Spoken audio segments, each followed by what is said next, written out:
Cette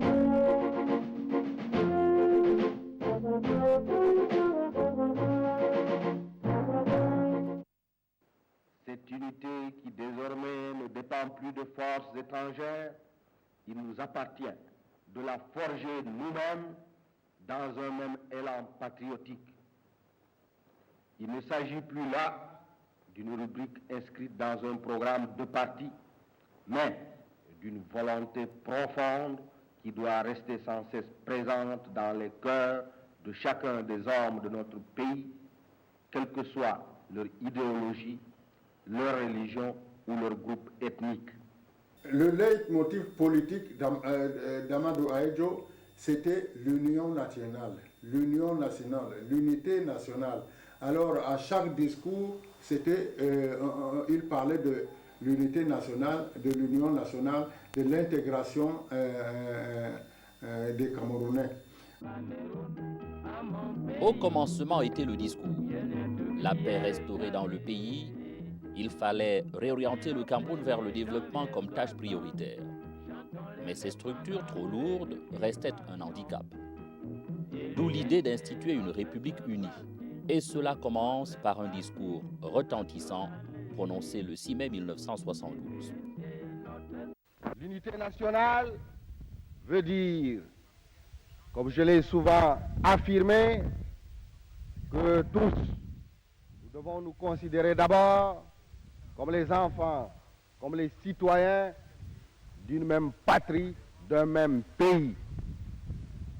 L'unité nationale, cela veut dire que nous devons nous considérer comme des citoyens d'une même patrie avant de nous considérer comme appartenant à tel arrondissement, à tel département ou à telle tribu.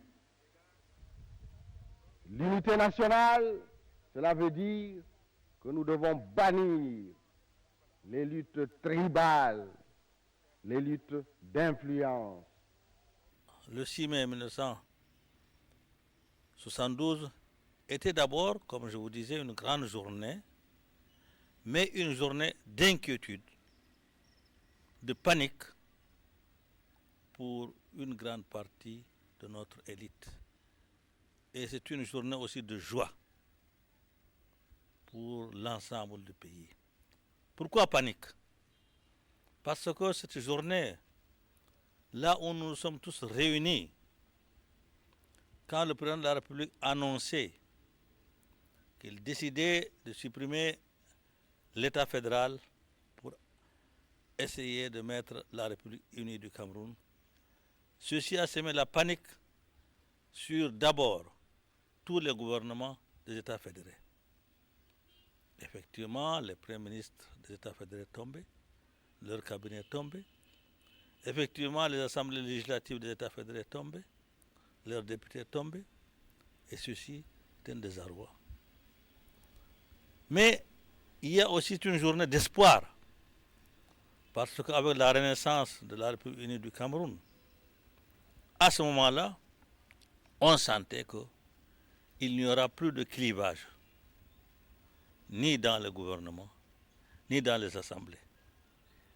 Vous vous rendez compte, on supprimait d'abord l'Assemblée législative du Cameroun oriental, on supprimait l'Assemblée législative du Cameroun occidental, on supprimait l'Assemblée des chefs du Cameroun occidental. Mais tout pourrait être refondu dans l'Assemblée nationale de la République unie du Cameroun. Et je vous dis, et même à ce niveau même, au niveau même de l'Assemblée nationale fédérale à l'époque, il y a eu panique aussi, parce que chacun se sentait concerné quand il y aura des élections. Qu'est-ce qui restera? Qui reviendra? Qui ne reviendra pas? Et aussi, même au niveau du gouvernement fédéral, malgré cette séparation qui existait dans le gouvernement fédéral et le gouvernement des États fédérés, ces sentaient aussi leur poste menacé parce qu'il y aura une réforme, une réorganisation. Donc, cette panique, cet espoir aussi, qui est né et a été salué dans l'ensemble du pays. Même si certains, dans leur fort intérieur, se sentaient vraiment menacés pour leur poste ministériel ou pour leur poste de députation, eh bien, la nation se sentait heureuse parce que tous les clivages sont maintenant rompus. L'existence de divisions tribales, tout cela constitue des entraves à la réalisation de cette unité. Ce n'est que lorsque nous serons, et nous sommes sur la voie, lorsque nous serons tous rassemblés, pour un même idéal, c'est-à-dire bâtir une nation unie, c'est-à-dire travailler pour le développement économique et social de notre pays. Et cela dans la paix et la concorde. Ce n'est qu'en faisant cela que nous serons dignes de notre pays. Le discours du président a été un discours qui a été ressenti, pas dans l'esprit, mais dans le corps, dans le sang. Et non seulement au sein de l'Assemblée nationale, mais à l'intérieur de tout le pays, de toute la nation. Car, imaginez-vous, avec toutes les charges qu'on dépensait pour les assemblées fédérées, pour le gouvernement fédéré, pour tout ce qui regarde ces États vraiment un peu gonflés, eh bien, on sentait que toute cette charge pourrait être diminuée, ramenée au juste prix, et en même temps le reste pourrait servir aux investissements. Car c'était aussi un tournant des investissements. Parce que dans d'autres pays, on sentait le boom de la Côte d'Ivoire et on voyait que le Cameroun ne décollait pas. Et ceci aussi est important. Car mieux vaut diminuer les charges, affecter ces revenus de charges sur les investissements nationaux. Et ceci aussi a été une raison valable et importante pour la suppression des États fédérés. Mais aussi, il faut voir dans la situation d'ensemble. Tous ceux qui aspiraient dans la fonction publique des États fédérés se sentent heureux parce qu'ils vont être intégrés dans la fonction publique fédérale, qui était la supérieure, donc au point de vue grille, au point de vue salaire, etc. Et ceci aussi a été un espoir très important et ça a été aussi résolu puisque tous les fonctionnaires des États fédérés ont été réintégrés dans la République unie du Cameroun. À partir de ce moment-là, vous avez dans l'ensemble du pays beaucoup de joie, plus de joie que de panique, plus d'espoir vraiment que de déception. Les documents et les acteurs de l'unification du Cameroun sont rares. Vice-président d'abord, présidente ensuite de la commission des lois constitutionnelles à l'Assemblée nationale pendant 23 ans, Moussa Yaya Sarki Fada fait figure d'exception. Fidèle parmi les fidèles du président Amadou Ahidjo, il était au cœur des tractations les plus secrètes. Le président de la République, à l'époque, M. Ahidjo, a créé un petit comité. Un comité très restreint, lui-même en tant que président de la République, son secrétaire général, M. Paul Biya, le secrétaire général adjoint, M. Sengakou, l'inspecteur fédéral du Nord, Ousmane May, et moi-même. Une petite commission pour commencer une mouture de la future constitution. Et celle-ci, nous avons été, comme d'habitude, discrets. Et même pour donner une petite anecdote, c'est M. Ousmane May qui a même dactylographié cette mouture comme secrétaire. Il s'est rappelé qu'il avait été écrivain-interprète, donc il avait appris à dactylographier dans le secrétariat de Colomb. Et à ce moment-là, c'est lui qui a dactylographié la mouture. Tout a été discret, ferme. Et en même temps aussi, le président de la République sur la proposition du président Paul Biya, a demandé à ce qu'on puisse consulter le professeur Duverger. Et une mission est allée le consulter en France pour essayer de faire la bonne mouture. Donc, ces décisions qui sont prises toujours, comme tout le temps, les grandes décisions se prennent la nuit, et que dans l'ensemble, tout discret, tout sérieux, jusqu'à ce que nous avons peaufiné et que nous avons sorti la Constitution de 1972. Le président Ahidjo préparait toujours les grands événements et préparait l'opinion nationale pour des événements importants. Il préparait ça d'une manière très sérieuse, mais il préparait ça petit à petit, c'est-à-dire que les tournées qu'il faisait au Cameroun, la tournée qu'il avait faite au Cameroun occidental, lui avait permis de contacter l'opinion et de se rendre compte de ce que l'opinion était globalement favorable. Et pourtant, les historiens disent qu'un an avant, en mai 1971, le président Ahidjo avait fait une visite dans quelques villes de ce qu'on appelait alors le Cameroun occidental, et que Nzoé Kangaki lui avait dit, Monsieur le Président, pour alléger le budget de fonctionnement des États fédérés, du Cameroun fédéral, de l'État fédéral, il faut instituer un État unitaire. Le président lui aurait répondu, vous ferez ça après moi. Il avait bien caché le secret, non? Il avait bien caché, parce que l'opinion publique du Cameroun souhaitait la réunification et surtout l'État unitaire, parce que l'État fédéral était très lourd pour le budget du pays. Tout le monde souhaitait, sans l'exprimer, tout le monde souhaitait que cet état de choses change, c'est-à-dire que le Cameroun devienne un État qui doit supporter un budget moins lourd que celui que lui imposaient toutes ces structures. Toutes les structures dont je viens de parler. S'il subsiste des rescapés de cette époque, Moussa Yaya Sarki Fada et Félix Sabal-Leko en sont, comme en témoignent les photos.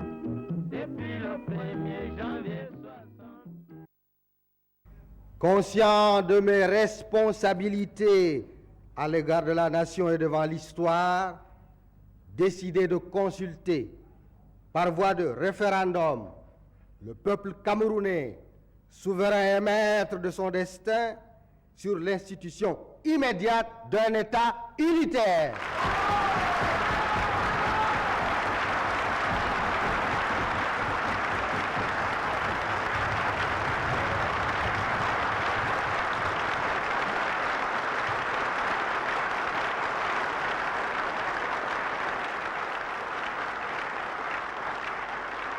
Président Sabal-Leko, vous êtes aujourd'hui l'un des derniers acteurs encore accessibles de ce qui s'est passé ce 20 mai 1972.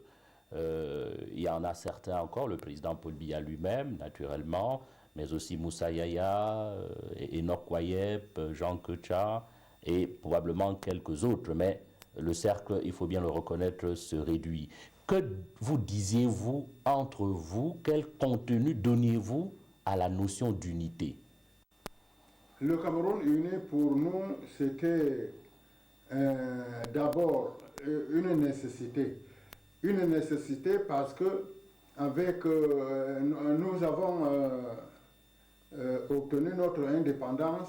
Nous n'avons pas obtenu notre indépendance avec facilité et dans la paix. Oui. Et il y avait beaucoup de divisions. Il y avait les extrémistes de gauche et il y avait les modérés. Alors on ne s'entendait pas. On n'appréciait pas la position, par exemple, des gens de l'extrême gauche, c'est-à-dire les UPCistes. Oui. Parce qu'il y avait Mais ils avaient quand même été les premiers à demander l'unité, l'unification. C'était dans leur programme avant même l'indépendance, non? Il faut reconnaître que le problème de l'unité nationale était l'un des leitmotifs de l'UPC. Mais dans le sens où le Cameroun deviendrait indépendant sous leur égide. Alors, Président Sabal Leko, est-ce que donc l'unité pour vous, c'était d'abord une entente entre l'élite qui combattait soit pour l'indépendance, soit simplement pour le contrôle du pouvoir? C'était ça l'unité? Et quelle était la place de la base du Camerounais de tous les jours dans vos préoccupations? L'unité nationale, pour nous, c'était effectivement l'affaire de l'élite, parce que c'est l'élite qui donnait un sens au mot unité nationale. La base ne pouvait que suivre. Nous suivre. Alors pour nous, l'unité nationale, au fond, c'était ça visait effectivement le pouvoir. Le pouvoir dans ce sens que une fois unis, eh bien, on se regroupe autour d'une organisation politique qui rassemble les citoyens pour faire marcher le pays. Le pays. Et cette organisation était déjà en 1972 l'Union nationale camerounaise. C'est ça. L'Union, pour nous, c'est un ensemble des éléments disparates qui doivent constituer une entité intéressant soit les individus, soit les groupes d'individus ayant le même idéal affectif et surtout les mêmes intérêts. Alors pour nous, l'intérêt, c'était le pouvoir. Alors nous parlions donc de l'union dans le sens du pouvoir. L'unité nationale a toujours été une affaire de peuple. Si vous vous rendez compte, c'est un référendum qui a fait que le peuple du Cameroun occidental rallie le Cameroun oriental. C'est un référendum. Donc, pour changer cette constitution, aussi a été un référendum sur l'ensemble du territoire. Et ceci a aussi renforcé que c'est une affaire de peuple, pas une affaire d'élite. L'élite, comme je vous ai dit, une partie a paniqué, une partie a eu beaucoup d'espoir, puisqu'elles perdaient leur place, et d'autres espéraient aussi profiter de leur absence pour y intégrer. Donc c'était une affaire de population dans son ensemble. C'est pourquoi vous avez vu, on a renforcé les liens qui nous permettaient donc l'axe Bamenda-Yaoundé, l'axe Bouya-Yaoundé a été renforcé sérieusement. Et c'est pourquoi nous avons vu que c'est l'intérêt des populations, pas l'intérêt de l'élite. Si je comprends bien, Président Sabal Leko, unité étatique d'abord avant unité des cœurs et des hommes. Voilà, unité étatique d'abord avant l'unité des cœurs et des hommes. Pourquoi? Parce qu'il faut d'abord un État autour duquel se regroupent les hommes, c'est-à-dire les cœurs. Alors voilà pourquoi pour nous, il fallait cette unité nationale dans ce sens que le Cameroun occidental et le Cameroun oriental devaient être unis.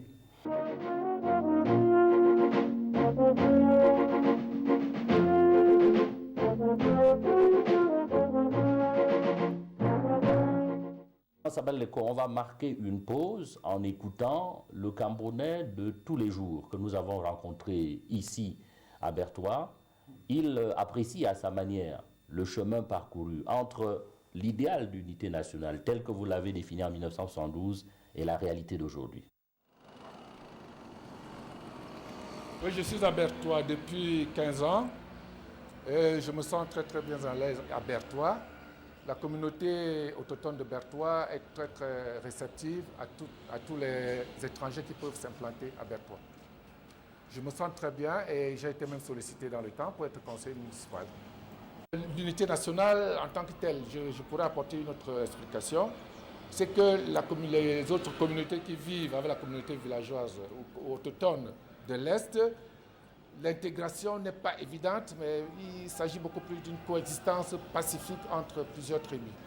Moi, je suis de l'Ouest, les gens de l'Ouest amènent leur culture ici et ne font aucun effort pour intégrer cette culture à celle des gens de l'Est.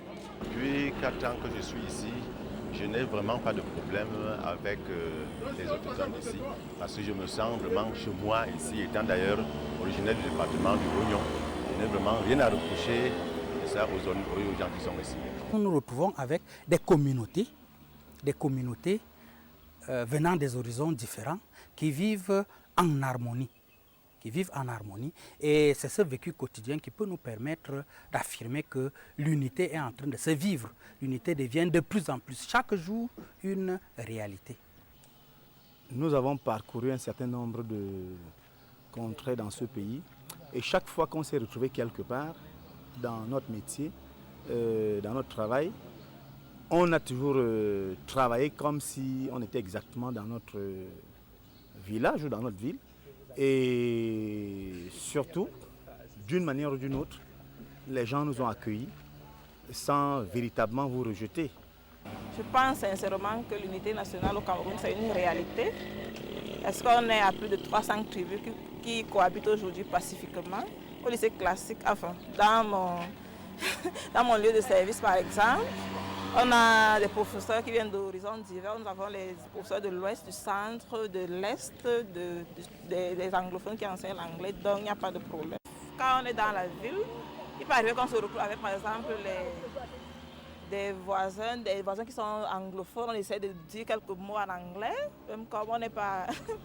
Comme quelqu'un dit, c'est le Cameroun qui est bilingue, ce ne sont pas les hommes, donc nous essayons de dire quelques mots en anglais et nos voisins sont de l'Ouest, parfois on peut manger ensemble des mets qui viennent aussi bien de chez eux que de chez nous, donc il n'y a pas de problème en tant que tel. Ça va et nos relations sont vraiment bonnes et harmonieuses. J'ai déjà passé 17 ans dans la province de l'Est, je suis déjà comme un gars de l'Est. On vit comme dans mon village, quoi. Je n'ai pas de problème. Donc, nous nous respectons et tout ça, on respecte les traditions de la localité. Je vis ici avec toutes les communautés ici. Il est vrai que cette unité, nous ne devons pas dormir parce que ça dépend de tous les jours, parce que ce qu'on a bâti en 50 ans peut être détruit en un jour. En ce qui concerne la vie en communauté, elle se passe très bien, et surtout que vous voyez, je pourrais parler du côté du sport, parce que là nous évoluons au club 2-0 du côté au stade de Berthois. Bon, nous avons toutes les couches, puis tous les revenants du monde entier. Bon, nous avons ceux qui sont de l'ouest, du sud-ouest, du nord, voire même des expatriés. Donc tout le monde se sent à l'aise là-bas et puis ici, chez nous, je crois qu'il n'y a pas de problème. Ça fait depuis 31 ans que je vis dans cette province, que je vis dans cette ville de Berthois. Toutes les races de la province de l'Est se trouvent ici dans la ville de Berthois. On se collabore très bien. Quand il y a à manger, on mange ensemble, on boit ensemble. Il n'y a pas d'inquiétude.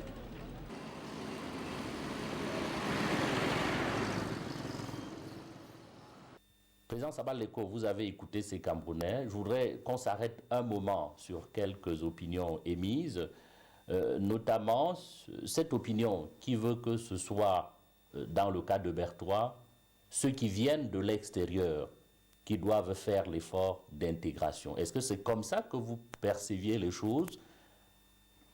Oui. Pour nous, eh bien, l'Union nationale devait donc se concrétiser par l'intégration des citoyens.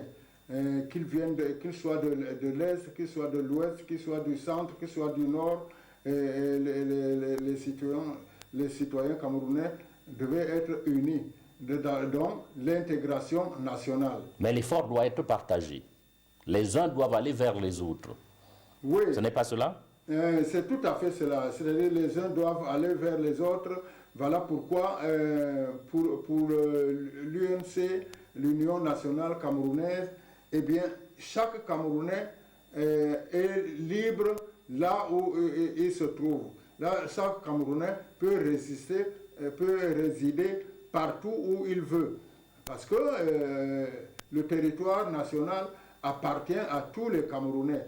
Et il n'y a pas de discrimination. D'où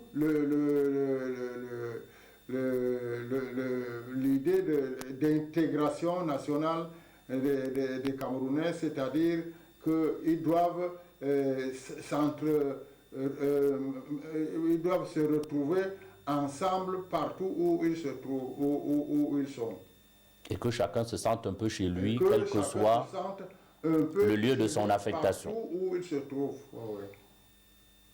Alors ici à Bertoua, président Sabal Leko, pour reprendre cet exemple, est-ce que vous sentez que les communautés locales accueillent de bon cœur celles qui viennent de l'extérieur? Bertoua, la ville de Bertoua par exemple, à l'image du Cameroun même, a embrassé l'idée d'intégration nationale. Si bien que ici à Bertoua, il y a plusieurs quartiers.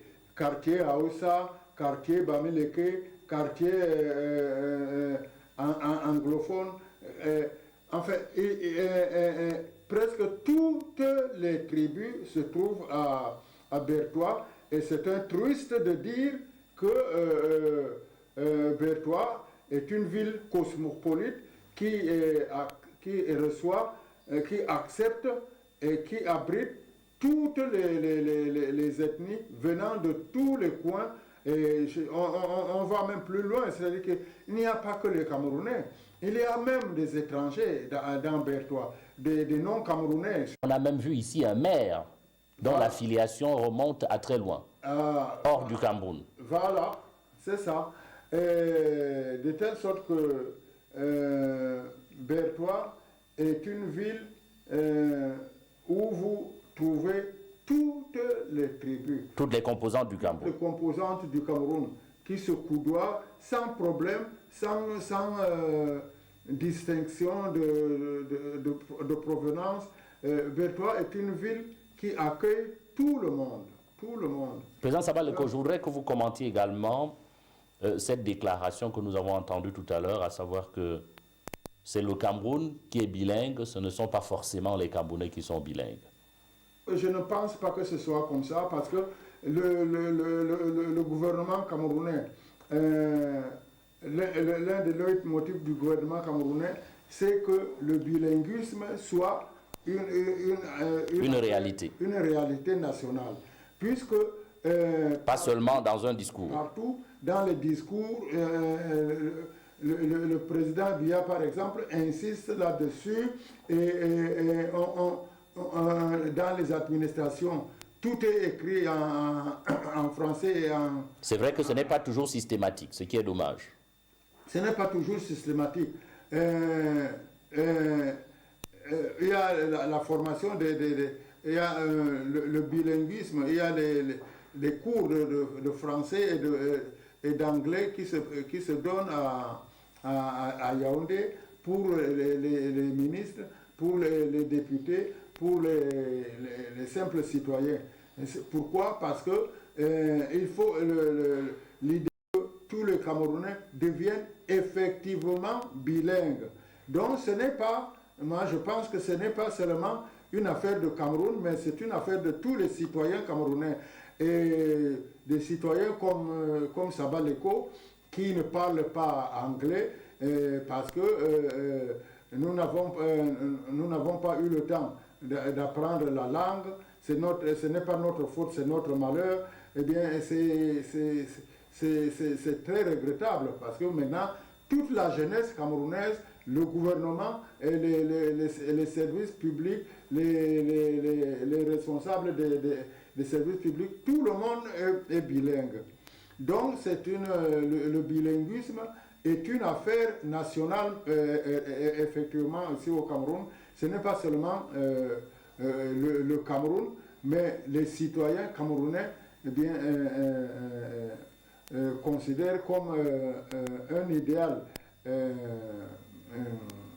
important de parler. C'est une honte quand on ne sait pas parler les deux langues à la fois.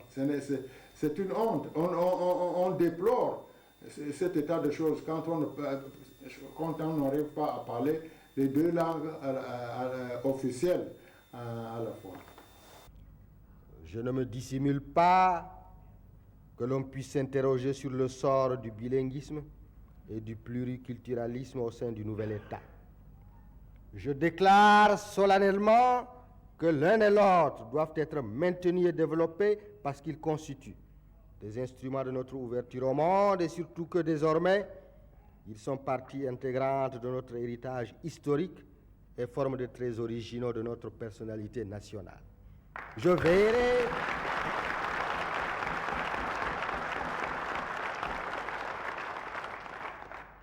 veillerai à ce que le projet de constitution à soumettre au référendum populaire donne à ce sujet les garanties les plus formelles.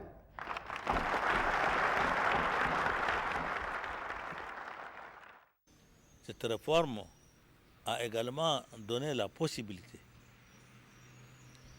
de renforcer le bilinguisme dans le Cameroun, de le renforcer d'une manière exceptionnelle pour que l'intégration des anglophones et des francophones soit effective. Et comme vous le voyez, nous pouvons tout faire, mais jusqu'ici, nous traînons encore cette, comment on peut appeler ça, cette lanterne, où on vous dit francophone ou anglophone, mais on est tous Camerounais. C'était le Cameroun qu'on défendait, c'était le Cameroun et les Camerounais de tous bords. Que maintenant qu'on parle des ethnies nationales, c'est tout à fait normal, mais qu'on ne parle pas de la colonisation, qu'on essaie d'oublier qui est anglophone, qui est francophone, mais qu'on reste camerounais. Président Sabal Eko, vous reconnaissez que vous-même qui prôniez le bilinguisme, vous n'avez pas fait beaucoup d'efforts pour être effectivement bilingue. Alors le bilinguisme, c'était pour les autres, pas pour vous? Dans notre période, on a effectivement on n'a pas fait beaucoup d'efforts pour le bilinguisme. Mais c'est surtout à partir de la... Évidemment, les ministres étaient invités à s'initier en anglais ou en français. En anglais ou en français. C'est-à-dire qu'il y avait des cours. Il y avait des cours pour suivre l'anglais et des cours pour suivre le français. Mais c'est surtout depuis l'avènement du président Biya que le bilinguisme s'est manifesté d'une façon effective. Parce que maintenant, tout le gouvernement, tous les membres du gouvernement sont bilingues. Tous les hauts fonctionnaires, je peux dire presque tous les hauts fonctionnaires sont bilingues. Ils font un effort en tout cas pour parler les deux langues. Ils font beaucoup d'efforts pour parler les deux langues.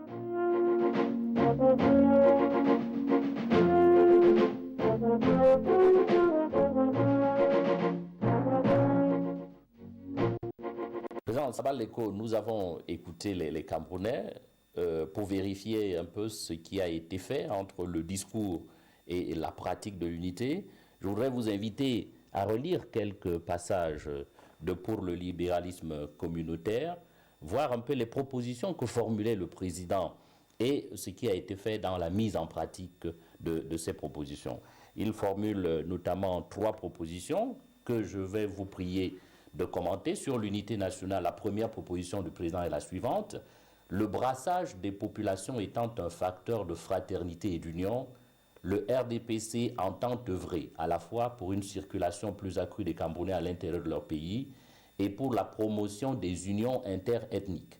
Cette double action implique la mise en place d'une infrastructure routière qui désenclave les villes et les villages du pays profond et facilite les contacts entre Camerounais. Un commentaire?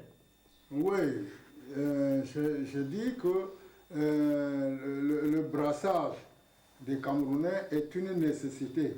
Et le président Biya a raison de souligner ce problème de brassage des Camerounais.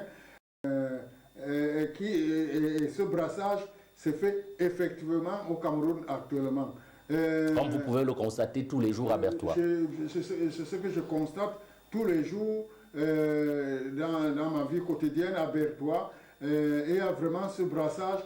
Et même au marché, on sent que les pauvres femmes qu'on appelle les Bayams s'entendent entre elles, font leur commerce sans quelle que soit leur origine. Sans discrimination, quelle que soit leur origine, eh bien, elles se sentent toutes camerounaises. Et dans la ville également, c'est comme ça. Il y a donc ce brassage qui est effectif et l'intégration nationale dont parle le président Biya n'est pas un vain mot. Alors la deuxième proposition du président est la suivante. Dans le souci de réduire les sentiments d'appartenance clanique et régionale allant dans le sens contraire de l'édification de l'unité nationale, il importe que, par une judicieuse politique d'urbanisation, les quartiers de nos villes perdent leur coloration ethnique. De la même manière, devra être découragée la reproduction en miniature dans les villes de l'organisation politique ethnique traditionnelle. Quel est le constat ici à Bertoua par rapport à ces idées du président? Eh bien, moi je constate que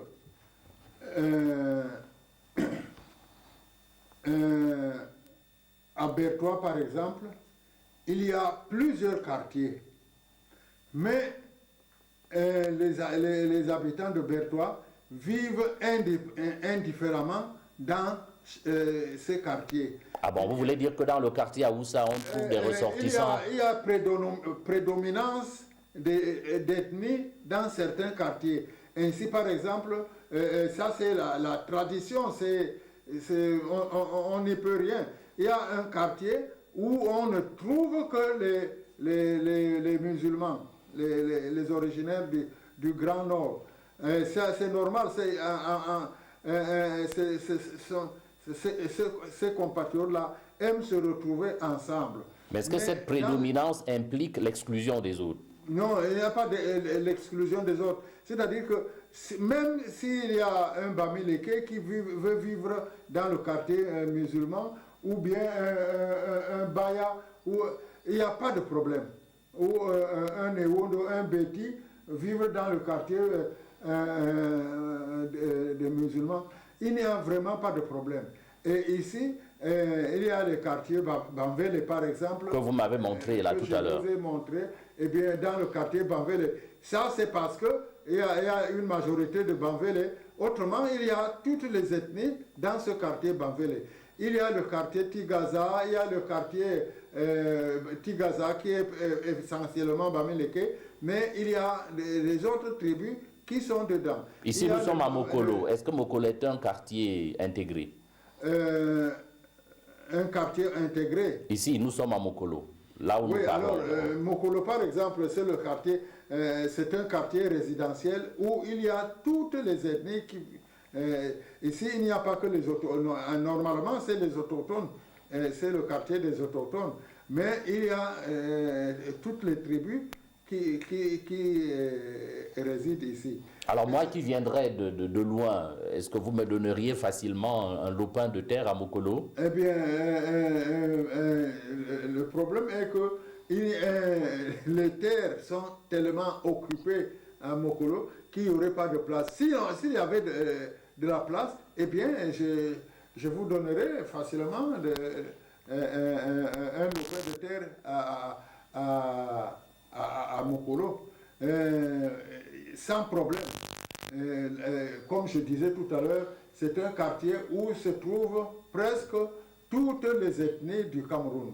Voilà, on va terminer par la troisième proposition que fait le président de la République. Je rappelle que c'est dans Pour le libéralisme communautaire, le livre apparu en 1987 aux éditions Pierre Marcel Fabre. Nous étions encore dans le contexte du parti unique. C'est pour ça que le président encourage, exhorte le RDPC à être à l'avant-garde de la mise en œuvre de ces propositions. Alors la dernière de ces propositions est la suivante. La mise en œuvre d'une politique d'intégration culturelle viable se présente comme une condition impérative de l'intégration nationale. Aussi le RDPC s'efforce-t-il d'extirper des milieux de formation, d'éducation des jeunes, autant que des milieux de culte, tout indice de tribalisme, de sectarisme ou de régionalisme. Président Sabal Leko, le tribalisme au Cameroun, ça avance ou ça recule? Le tribalisme au Cameroun, eh bien, je crois que ça recule plutôt. C'est-à-dire que ça diminue de plus en plus. On ne sent pas vraiment le tribalisme quand on vit dans les quartiers, que ce soit Douala, que ce soit Yaoundé, que ce soit Bertois. Eh bien, ce problème de tribalisme, il y a des individualités, il y a des cas individuels où on sent, n'est-ce pas, un peu de racisme, un peu de tribalisme, mais en fait, le tribalisme recule. Les Camerounais s'acceptent les uns les autres. Voilà. Je crois que, à mon avis, le tribalisme recule. Ce n'est plus comme avant où on parlait de tel quartier, on parlait de Bamileke, de Beti, de ceci. Et les quartiers étaient alors fermés aux autres communautés. Voilà, il y avait des quartiers qui étaient fermés aux autres communautés. Eh bien, actuellement au Cameroun, je crois qu'avec le multipartisme que le président Biya a instauré, je crois qu'il n'y a pas de... on ne peut pas parler beaucoup de tribalisme. Mais justement, président Sabal Leko, puisque ces partis politiques ont tendance à épouser les contours de leur tribu, la tribu d'origine de leur initiateur, est-ce que cela ne renforce pas plutôt un sentiment tribal, donc forcément le repli identitaire? Non, je ne crois pas, parce que, bon, avant, les partis politiques, à l'époque coloniale, les partis politiques étaient effectivement ethniques. Les Français avaient créé les partis politiques ici dans l'intérêt de ce que les Latins disaient divider et impera, c'est-à-dire diviser pour mieux régner. C'est pour ça qu'on avait créé les partis politiques ici. C'était des partis politiques plutôt ethniques. Actuellement, ce n'est plus le cas. Le RDPC est un parti politique de rassemblement de tout le monde, sans distinction de race, sans distinction de religion, sans distinction de confession, sans distinction de tribu. C'est un parti de rassemblement. Et je crois qu'il en est ainsi pour tous les autres partis politiques du Cameroun. C'est des partis qui... Quelques-uns. Il y en a 4 ou 5 qui correspondent à ce profil-là. Alors, je prends le cas de le RDPC, spécialement, est un parti, effectivement, de rassemblement des Camerounais. Je prends l'UPC. Bon, l'UPC aussi est un parti de rassemblement camerounais, alors qu'à l'époque, il fallait être Bassa pour être regardé comme un UPCiste. Sinon, on vous... Cela a-t-il beaucoup changé? Ça a changé, mais pas beaucoup. Pas beaucoup. Bon, alors, il y avait donc des partis comme ça, qui étaient des partis plutôt tribaliste, enfin tribal. Président Sabal Leko, le multipartisme, la démocratie d'une manière générale, la démocratie a-t-elle fait avancer ou reculer la cause de l'unité nationale? Moi, je crois que la démocratie a fait avancer la cause de l'unité nationale. Comment? Dans ce sens que il y a ce brassage de population, n'est-ce pas, dont je parlais tout à l'heure à l'occasion du RDPC. Le multipartisme, la démocratie n'y sont pour rien. Voilà.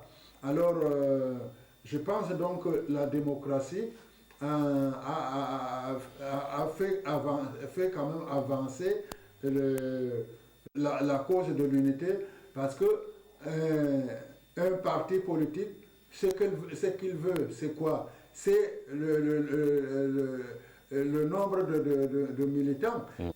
Donc, président Sabal Leko, un parti qui a vocation à gouverner l'ensemble du Cameroun a intérêt à promouvoir l'unité nationale.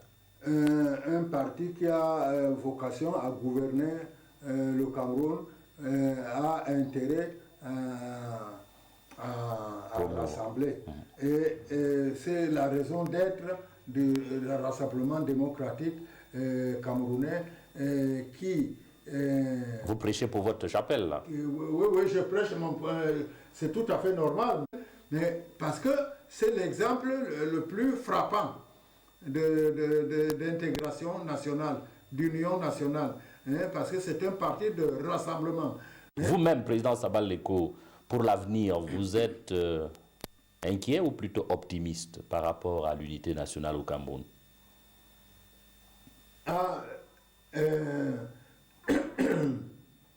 Je suis plutôt optimiste. Je suis plutôt optimiste parce que les choses se forgent avec le temps. Je pense qu'avec le temps, avec la doctrine d'un parti comme le RDPC, qui est un parti de rassemblement, si les gens suivent cette doctrine, si les gens mettre cette doctrine en pratique, eh bien, petit à petit, je crois que le tribalisme pourra enfin diminuer. Et ça, pas complètement, parce qu'un pays comme la France, eh bien, la France est un pays uni, mais il y a quand même, il y a des distinctions. Il y a les Bretons qui sont fiers de leur identité. Les Corses et les provinciaux, je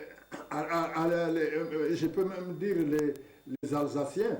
Alors, c'est dire qu'au Cameroun, eh bien, il y a des différences, d'accord, ça ne peut pas disparaître totalement, ce n'est pas possible. Mais il faut que les hommes politiques s'arrangent à prêcher, n'est-ce pas, l'union nationale, s'arrangent à prêcher l'intégration nationale, c'est-à-dire le brassage des populations. Et c'est ce que fait le RDPC, dont je suis un militant, comme vous disiez tout à l'heure, M. Charles Ndougo.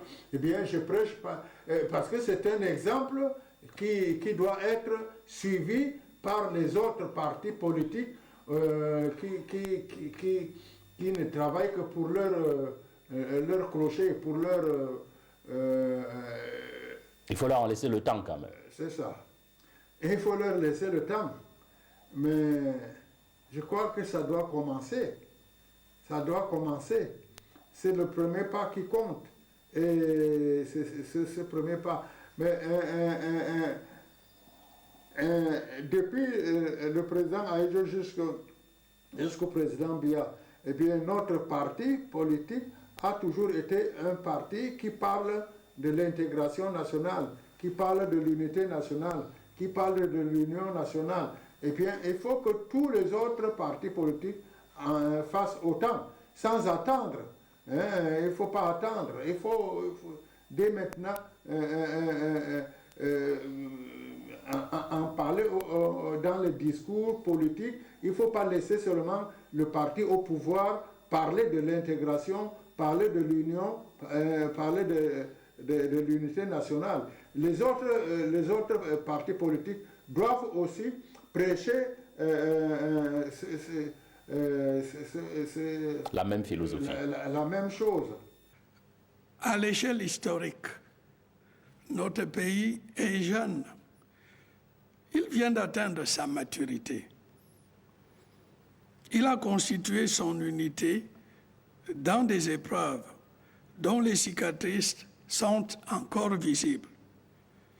Il lui a fallu pour cela surmonter des obstacles de diverses natures, historiques, ethniques, linguistiques et autres. Et pourtant, nous avons réussi à former une nation. Car le sentiment national existe bel et bien au Cameroun. Pour ne prendre qu'un seul exemple, il n'est que de voir le soutien unanime dont bénéficie notre équipe nationale de football lorsqu'elle est engagée dans des compétitions internationales. Il existe, mais il est encore fragile. Allons-nous, alors que nous avons à faire face à un double défi majeur, consolider notre démocratie, redresser notre économie, allons-nous, disais-je, laisser remettre en cause notre unité nationale, cet acquis essentiel, ce socle sur lequel repose notre pays? Soyons clairs, il n'en est pas question. Ce serait trahir ceux qui ont sacrifié leur vie à cet idéal et compromettre l'avenir de notre pays.